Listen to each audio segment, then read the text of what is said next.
fun event to be at. Yeah, absolutely. So it looks like we've got another set featuring Seven and Beastly. Beastly is a player from Texas, and a great one at that. Beastly, it looks like they're getting right into it. There's no hand warmer going on here. Beastly, I think top 5 in Dallas-Fort Worth, plays a little bit of Ness, plays a little bit of Diddy. They also play Smash 4. At SmashCon, I'm pretty sure they got pretty high up there in Smash 4. I was looking at the singles bracket, so a seasoned veteran, to say the least. Seven, on the other hand, we saw earlier dismantle a Piranha Plant, Springfield's very own. I think number 3 on their ranking, 3 or 4 on their ranking.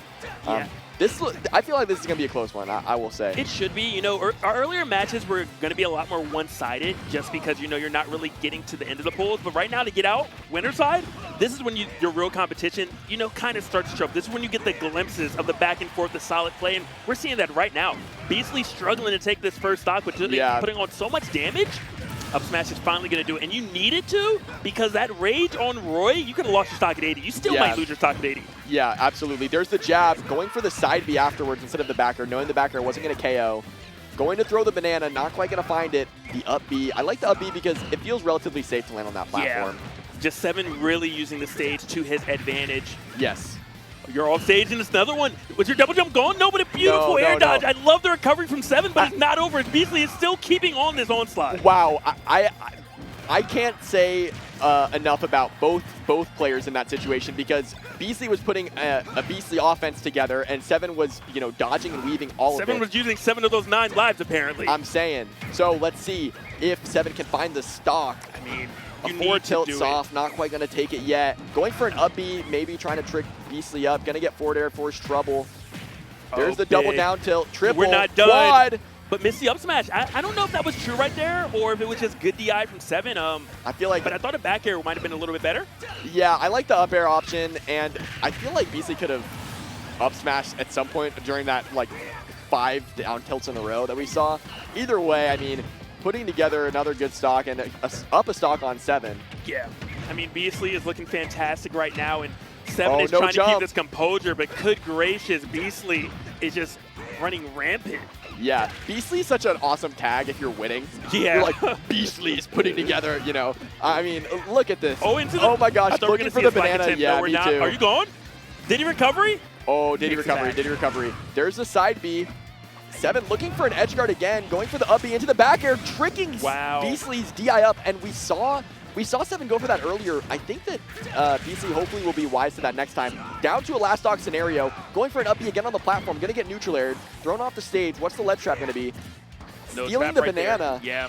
Oh, but Beastly picking it back up. Wow.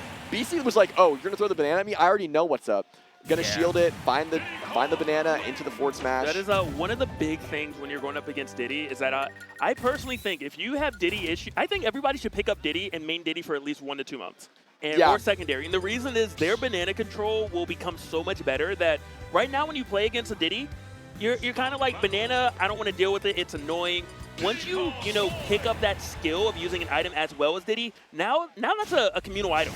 Now that's an item that we both get to use instead of I'm afraid of it. Oh, when you throw it out, do I want to jab? Do I want to throw it back at you? Do I want to hit my shield? How do I want to manipulate it? It's also a part of the game that not every character has access to. It's like, you know, learning the game on a character without a projectile, or, you know, something like that. Learning the game on a character that has, you know, only 2 jumps, stuff like that. It's like, you gotta know how to use items because you're gonna fight a Rob.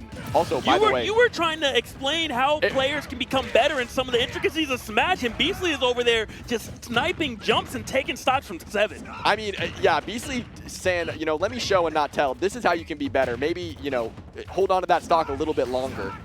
And one thing about Beastly is playing with no fear, and I don't know if that's just a lack of respect or what, but we're seeing, for example, right there, going for a double jump back air, that was a resource that Beastly was willing to waste to try to go for an aggressive option. That's a great point. That's a great point, Logic. And the down throw here going to come out. Beastly, with no fear here, going to go for the up throw up air on the top plat, almost killing Seven at like 70%. Oh, you can't. Oh my goodness, the banana conversion, Seven going for an up B there, a little bit strange. Seven just... unable. You know, normally Roy is the one that's laying down the law and putting on the pressure, but I feel like Seven hasn't had a chance to breathe. Yeah, Beastly oh my gosh, no jump. Just playing on another level right now, and I love this. Are you aware where Beastly is from? Beastly's from Dallas Fort Worth. Okay. I think top 5 there, yeah. Yo, you just put it on the map, okay? Oh yeah. I'm afraid of that region because of you alone right now. Yeah, yeah. Beastly definitely well-known player in Dallas Fort Worth and made some waves there. And like I said, a long-time player. So going for the neutral air there, yeah, a great item play. Great item play. Gonna find the up air again, 7. Repeat of game 1, but you're down so much this time, 7. It's a mix of the item play, but also just the awareness of when 7 wants to hit a button, and yeah, you're gone. You can't do that. Banana in hand, the last thing you want to do is hit the shield because it is one of the fastest punishes in the game that nets the most you can do. You know, you get a charged smash attack out of that. Yeah, and logic. I mean, that just shows that this game has levels because we saw 7 dismantle a Piranha Plant earlier in the match, earlier in the day, and then Beastly dismantling 7 there. I mean, yeah. it really is levels. There's levels to this. What can you say?